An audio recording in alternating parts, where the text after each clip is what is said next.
Mm.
Mm.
Ah,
When you have long hair and you're meditating and you're going into all these little paroxysms because of all the energy that's going through you, the hair gets on your face like this. It's like itchy. So then you part the waves like Moses in the Red Sea. And you just kind of scratch the treetops of the waves. It's not so friggin' itchy.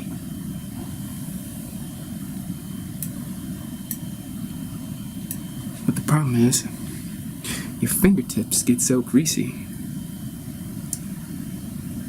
Or moist because of the sweat. Because you've been sweating on your face. But you can't even turn on the light. Because the knob has no traction and your fingers have no traction. So, I'm gonna wipe my fingertips off. Say hello. Today, I'm gonna be talking about Adele. how Adele, she creeps in. She gets in through the ears first, through your earphones. See, right now I can't hear anything because my ears are plugged, but when I'm listening to Adele, I hear everything. And then her beautiful heart goes into my beautiful heart, fucks it up. Fucks it up. You know who I think about when I think about Adele? I think about a toxic relationship. One that would be so challenging for her, but it would just make the best music. She would have like lyrics for a lifetime if she got in a relationship with a certain person. And I'm like, it's just too bad. You can't get in a relationship with that person. Not because, because that person's dead. That person's 2,500 years old. That person's Plato. Can you imagine Adele dating Plato? And can you imagine how many #1 hits Adele would have? Because that relationship would be so fucked up. What would happen is they would be sitting at a cafe in ancient Athens, and Plato, because he's very ascended, right? He's very intellectual, but he's a mystic. He's been walking around really kind of disembodied in a sense. Like he's not really in touch with his romantic heart. He's not in touch with his sexuality. But, I mean, as far as like contemplating the architecture of the universe and coming up with massive theories and models and narratives and philosophy, I mean, he's sans parallel. I mean, there's no one that can match him, at least at that point. I mean, Aristotle hasn't stepped up to the plate at this point. And Plato, I think we can fairly say, supersedes Socrates, at least theoretically. Socrates was just an exquisite example of the examined life that woke up Plato. But so Plato's just kind of perambulating, I would say, peripetating, but then that's Aristotle too. Aristotle was known as a peripatetic, someone who circumambulated and philosophized, and his students would follow him, and boom. Rumi also did the same thing. He had someone follow him, and he was in a state of ecstatic abandonment, like on a beach, and he would just dictate poetry. And it's the anecdotal approach to art, which is my approach. So Adele is sitting at a cafe, and she's like trying to come up with lyrics for her next song. You know, hello, it's me, ba ba ba ba ba ba ba, California dreaming, ba ba ba ba ba. Hello from the, and she's like, hello from the outside. She breaks out into song in ancient Athens, 500 BC. Hello from the outside, I must have called 1,000 times. But she can't quite figure it out, because she's a little bit of an anachronism, because they didn't have phone calls back then. Didn't even have those phones that stick in the wall and you pull them out and you can only go 20 feet because that's how far the cord is. They didn't have that. So Plato sits down and he orders an espresso. And he's looking across at this woman and he's like, if I talk to this woman, my whole philosophy's gonna change. And Adele's thinking, whoa, if I fall in love with this man, I could have a lot of #1 hits, because this fucker is not going to show up in relationship until I drag him down into the underworld of his heart and his cock. I'm going to take him down. I'm going to be the psychopomp of Plato's soul. Because, I mean, when Plato rolls up, everybody knows who he is. No one knows who Adele is. She's just learning ancient Greek at that moment, because she's been teleported back in time. So she's still an anachronism. But she's there because she's so rich. She's found a way to create a time machine, go back in time, and date someone who would be toxic for her, because she knows there's a lot of #1 songs there.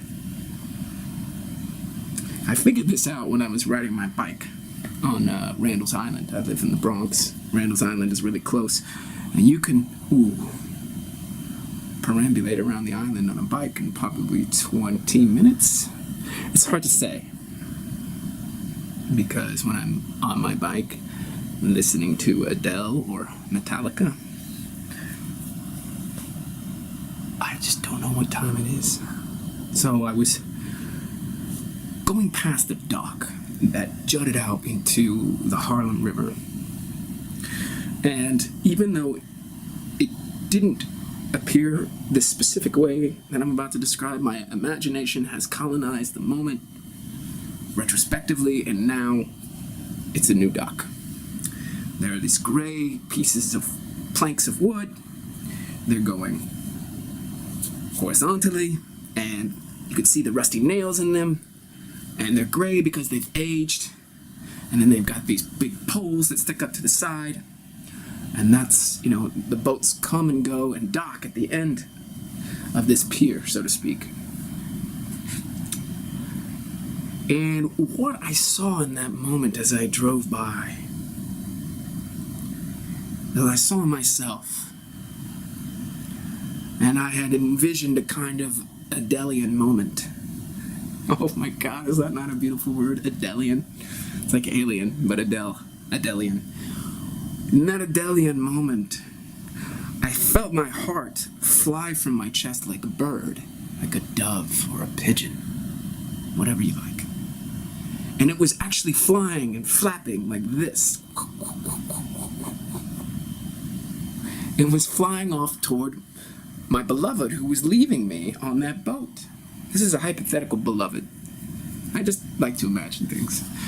Actually, imagination just occurs, and I go with it.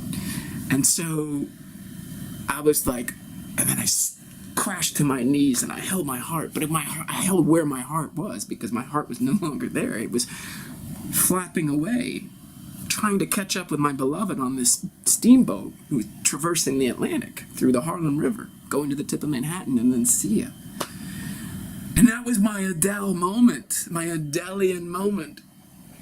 Hello from the outside, I must have called 1,000 times. And I'll be honest, I can't remember any other lyrics. I have 9, I wrote them down, I have 9 Adele songs in my, no, I have 10 Adele songs in my iPod. For those of you who like Adele, here they are. Cold Shoulder, Make You Feel My Love, Rolling in the Deep, Set Fire to the Rain, I'll Be Waiting, Someone Like You, Hello, Remedy, This Ain't Water Under the Bridge, and Sweetest Devotion. So, you know, anybody who listens to Adele, they know the ecstasy that can arise in an Adele song, because you just swept up in waves of emotion. And this is why she would have a toxic relationship with Plato, because they would be really attracted to each other initially, I think, because Adele being so heart-oriented, and let's just presume that she's also awake sexually. I don't know if she is, but let's just say that. As she looks over at this table at Plato, sipping on his espresso, and obviously Adele can tell that like at least half of his organism is underdeveloped and is absent. And then Plato looks across at Adele, and Plato can say that, whoa, this woman is like, I mean, she has a mind. Sure, her mind is strong, but it's not really a contemplative mind. She's not a mystic. She's not plugged into the good, to the archetypes, to the forms. She could use a little upgrade. She could up-level her game. So they both see in the other this potential for improvement, but they also see in the other like these attributes they're missing in themselves. So they fall in love. But because people just don't know how to do it right, let me qualify that. God, there's a whole other video right there in that statement. But because they go so fast, and they have that divine madness, as Plato would call it, or what we call it today, limerence, boom, they go headlong. It's like, ooh, you know the train in Snowpiercer? just keeps on going, it never stops. They fall madly in love. And then, over time, Plato tells her about the tripartite soul as featured in the Republic, and how its other name is the Cosmopolis. Is that right? Yeah, no. Fuck. Man. Callipolis, thank you. Kalos meaning beauty, or actually goodness, like Callipygus, like a beautiful ass. The Callipolis is the beautiful city in the sky that Plato invents to explain the soul. And there's 3 levels of the soul, like there's 3 levels of the city.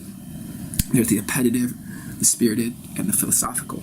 And so as he's explaining this to Adele, Adele's like, wow, this guy is so lost in his head. She just wants to grab his cock and just put some energy there, like, hey buddy, get it in your body. She wants to put her hand on his heart, get that thing active. And Plato's just like, I need to see your mind to come alive. Okay, but where they really disagree and where the relationship starts to disintegrate is their thoughts on music. That's where their paradigms collide, crash, and come crumbling down.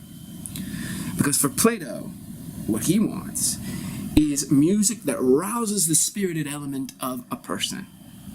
And what Adele wants is to fucking revel in the heart space, whether it's like ecstatic or completely downtrodden and destroyed. Okay? Basically, Adele will sing the most glorious songs inside hell. And we'll be there burning in the flames. We'll be like, I love you, Adele. Hello from the hell. Hello from hell. I mean, that's going to be the next fucking big hit for her. Hello from hell.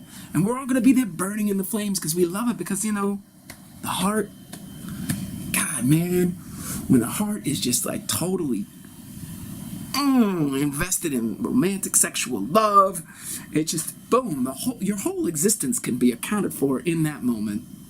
Nothing else matters. You got your free ticket to meaning and purpose. Everything's set out for you. And Plato's just like, you're a slave. You're caught in the appetitive level of the soul, and you're just down there, and you're like at least 2 levels below where you need to be, which is at the topmost point of philosophical. You're lost. And you would say you're in the cave with the shadows. And Adele's like, yeah, we're rocking it out in the cave with the shadows. See those shadows over there? I'm in love with those shadows. Hello from the outside. But this time it's hello from the cave. So we have hello from the outside, hello from hell, hello from the cave. Wherever Adele goes, she rocks it out with her heart because Adele is heart-oriented. But for Plato, that's the underworld, right? And I've been thinking about it lately, and I'm just like, oh my God. Adele is like a mastermind of one of our primary unconscious addictions. She kills it. So then the real question is romantic sexual love and what it does to the heart, for the heart, with the heart, is that fundamentally pathological? I don't think so, but I can see that potential. But for Plato, it'd be like, listen, I got a state to run here. It's got 3 levels, and if I let that music in through the front door, it's gonna fuck up my whole city. It's gonna fuck up every soul. And he actually, I can't remember the actual scales. If I were more of a musician, I would know how to phrase this. But basically, there are certain keys that if you played those keys, they would rouse the spirited element of a person. So like A minor, B flat, whatever, C major. Like, and you can hear this in Beethoven, for example, like the Pastoral Symphony, the 6th Symphony. And your soul just, woo, there it is. It's been elevated. Same with the 5th Symphony. Okay? But then we have Adele. And Adele's music, she'll take you right into the heart. And she's mostly singing about heartbreak, at least in the 10 songs that I've got. And so what happens is, I can relate to that. You can relate to that. We've experienced heartbreak. I've met very few people who haven't experienced a heartbreak. That's another video. And so she will freaking take your ass into your heartbreak. But she do it exquisitely, like Michelangelo's David.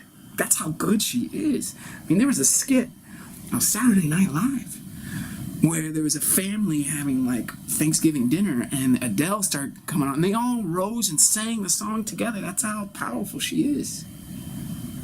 She's a psychopomp of the underworld. And so this is when Plato and her, they're like looking at each other across the table, and they're like, I love you. Okay, this is many dates down the road. This is like 50 espressos down the road.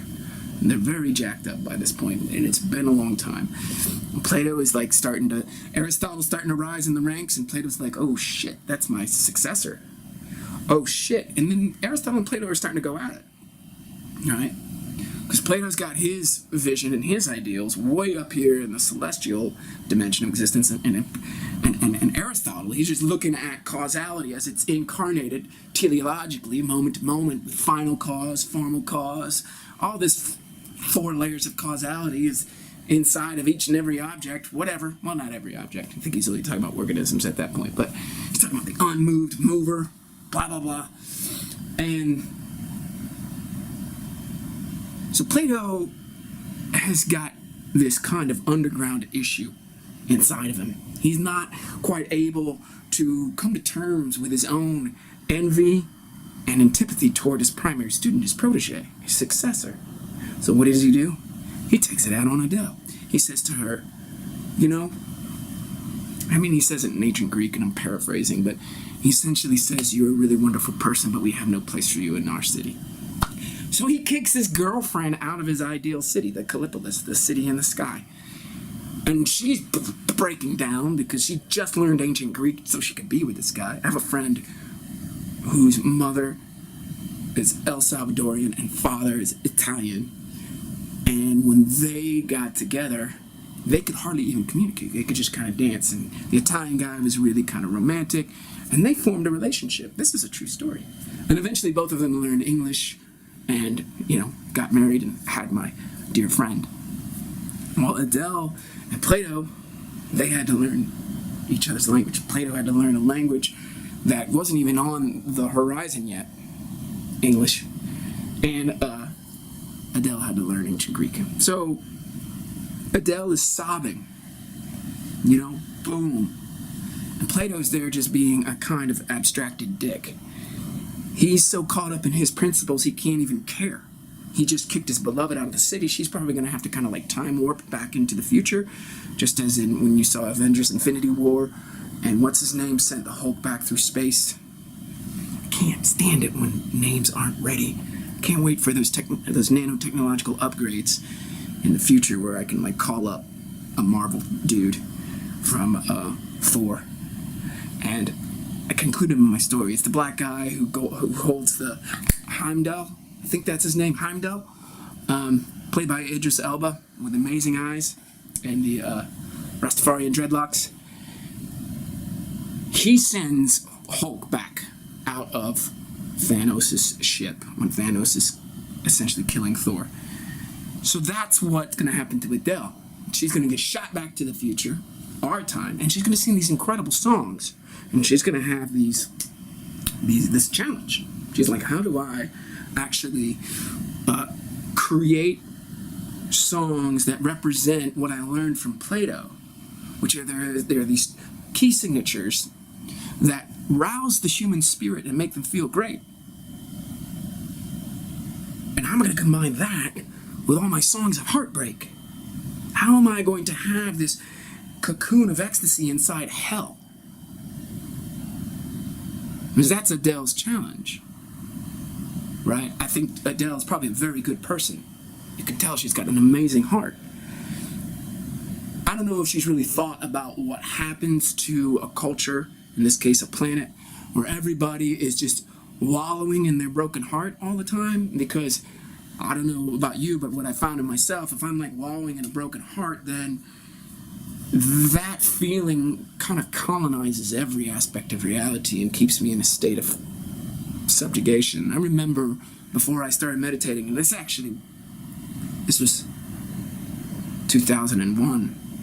I was 17 years ago. I was so heartbroken that I couldn't even get out of bed. And that's when I taught myself how to meditate, actually.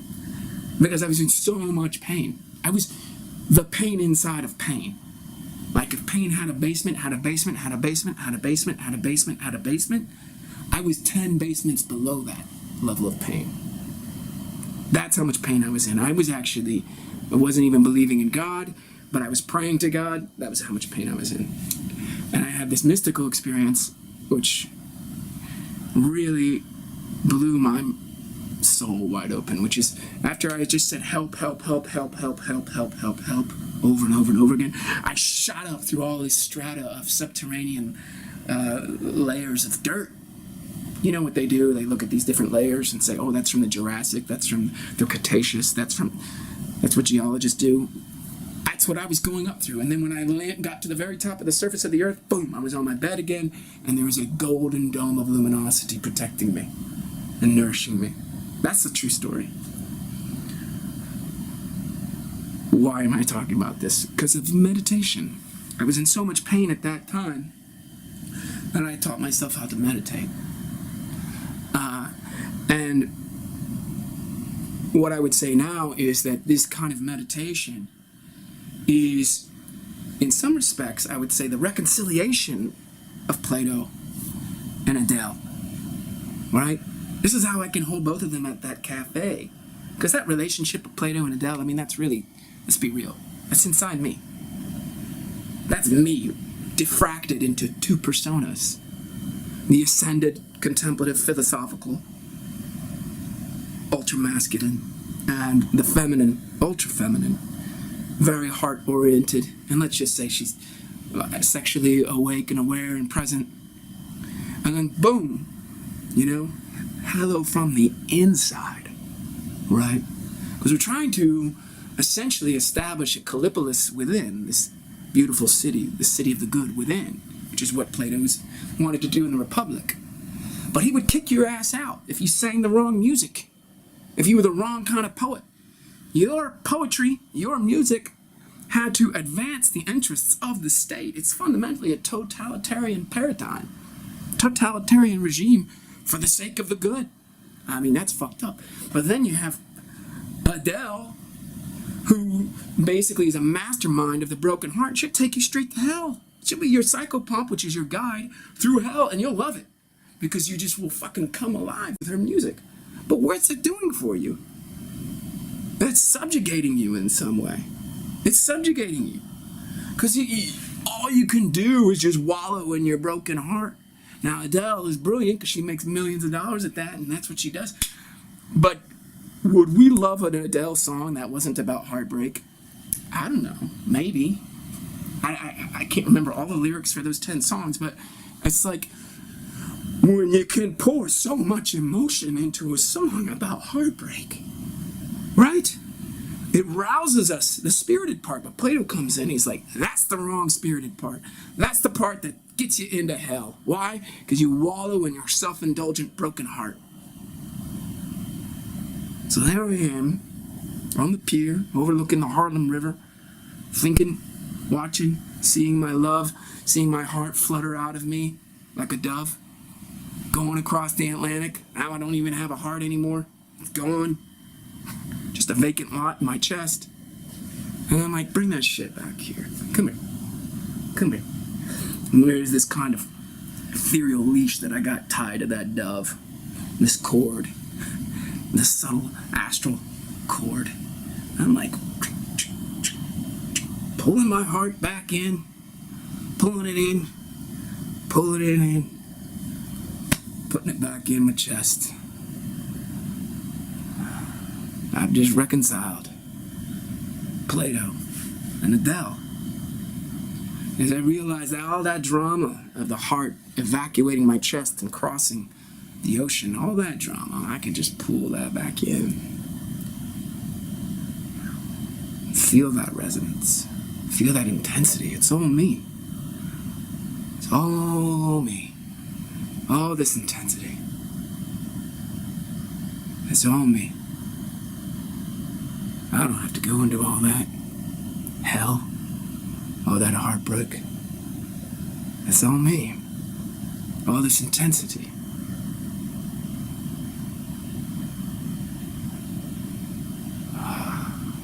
saw free. Hello. From the inside.